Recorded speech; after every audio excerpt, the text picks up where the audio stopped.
धमतरी जिला को नक्सल मुक्त घोषित कर दिया गया है। माओवादी संगठन सीता नदी एरिया कमेटी के आखिरी बचे 10 सदस्यों ने रायपुर आईजी अमरेश मिश्रा के सामने हथियारों के साथ आत्मसमर्पण कर दिया।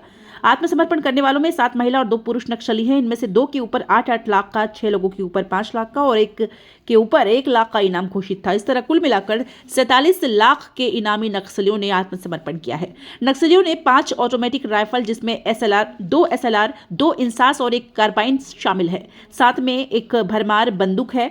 करीब 50 जिंदा कारतूस भी सरेंडर किए गए। इसके अलावा वॉकी टॉकी, रेडियो, टैब भी नक्सलियों ने पुलिस को सौंपे हैं।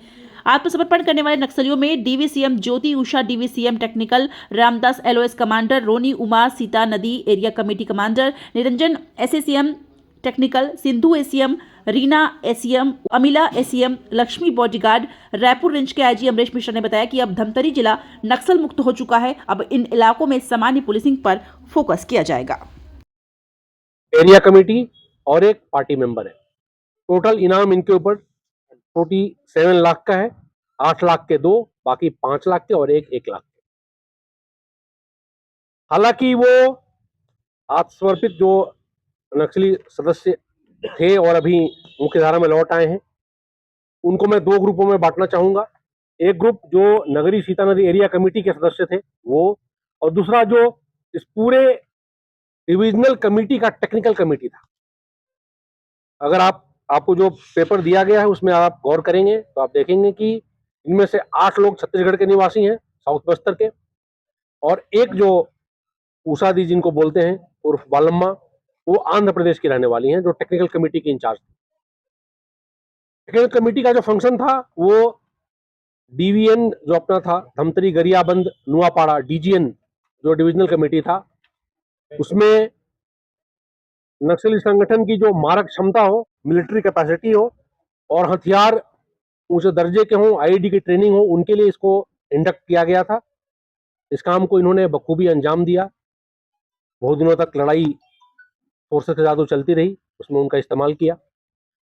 बट उन सबसे हमारी जो चर्चा हो रही थी, चर्चा के दौरान उन्होंने ही बताया कि वो एक गलत रास्ता था जिसमें हम चल रहे थे, और सबने मुख्य धारा में लौटकर प्रसन्नता जताई है, भारत के संविधान के प्रति, जनतांत्रिक भावनाओं के प्रति आस्था जताई है, और उन्होंने उम्मीद किया है कि इसके बाद छत्तीसगढ़, देश और ये एरिया जो है प्रशस्ति और शांति के पथ पर आगे बढ़ेगा।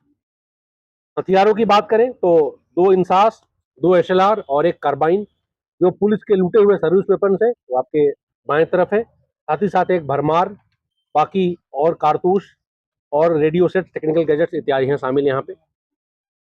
मैं इस अवसर पर पुनः जिला पुलिस बी के पुलिस अधीक्षक, इनके पूर्व के पुलिस अधीक्षक, केंद्रीय बल सीआरपीएफ और वो सभी अधिकारी, जवान, मीडिया के साथी और यहाँ के नागरिक जिन्होंने वर्षों से इस भीषण समस्या से जूझने में अपनी अहम भूमिका निभाई है, उनको स्वागत करते हुए, उनका नमन करते हुए पुनः इस ऐतिहासिक अवसर पर आप सबको यहाँ उपस्थित होने के लिए धन्यवाद देता हूँ। जी, तो डीवीएन की बात करें, हम डीजीएन की बात करें, धमतरी गरियाबंद नुआपाड़ा जो डिविजनल कमेटी था, उसके सारे सक्रिय सदस्य जितने भी थे या वहां पे आमद रफत करने वाले उड़ीसा स्टेट कमेटी या सेंट्रल कमेटी के जो मेंबर्स थे, जितने भी लिस्टेड थे, या तो वो मारे जा चुके हैं या उन्होंने आत्मसमर्पण कर दिया है।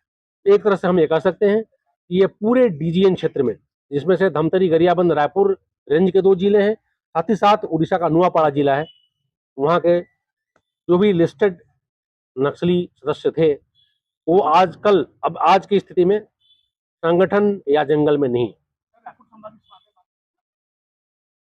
ये मेरे स्तर का अनाउंसमेंट नहीं है। मैं इतना ही बोल सकता हूं कि रेंज में और नुआपाड़ा रेंज से जो सटा हुआ क्षेत्र है, वहां के सारे लिस्टेड जो नक्सली हैं, कार्यकर्ता से नेता तक, जो भी सीसीएम से लेकर नीचे तक, उनमें से कोई अभी सक्रिय नहीं है। करीब करीब 100 थे। अगर हम देखें तो मारने जाने वालों की संख्या करीब, जो मुठभेड़ में जो नक्सली मारे गए हैं, 30 से ऊपर है, 32-33। पिछले 2 सालों की बात करें तो उसके पहले भी कुछ मारे गए थे। सरेंडर्स की बात करें तो वो भी करीब 50 के आसपास है, जिसमें से 35 से 40 के बीच रायपुर रेंज के क्षेत्र में हुआ है, गरियाबंद और धमतरी में। कुछ सरेंडर्स रेंज के बाहर भी, क्योंकि वहां के मूल निवासी थे बस्तर के विभिन्न जिलों के या उड़ीसा में, वहां भी कुछ सरेंडर्स हुए। टोटल संख्या नापे तो वैसी है। कुछ ऐसे भी नक्सली सदस्य हैं जो मारे गए हैं, बट उनका शव हमें नहीं मिल पाया है।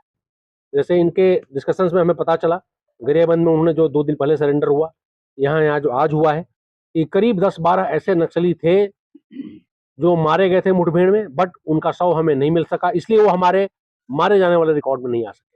सर ये जो 9 थे उसमें से लीडर कौन था सर? दोनों ग्रुप में सर।